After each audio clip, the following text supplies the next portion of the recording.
What's going on, guys? I have a simple sound tip for you. A sound tip?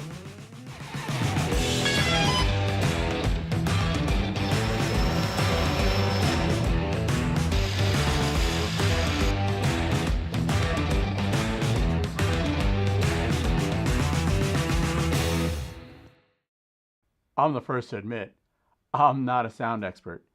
After learning more about acoustics, I quickly realized, as many of you have, sound is super important and probably the least forgiving to the viewing audience. Also, here's another thing I learned. Sound is expensive. So in an effort to curb some of that expense, build it yourself was a method I needed for this project. Creating better sound needed to start right here in this room. I had to minimize the reflections. Learning to listen to sound was a vital lesson. So you guessed it, acoustic panels. Wow, do they work? Who knew, right? Well, duh, it turns out lots of you knew.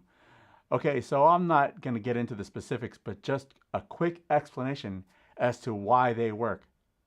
When sound hits the panel, the insulation traps most of the waves. The sound that makes it through hits the wall and bounces back through the insulation, and the remaining waves get filtered out. Now, the panels don't get rid of all the reflections, but they sure are efficient. Acoustic panels are easy to build. Here's my material list.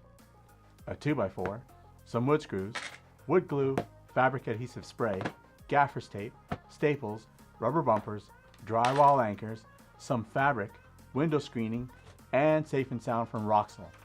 Now for the fabric, I used Ollie Fun fabric, and I bought a bolt of this stuff from my local Hobby Lobby store.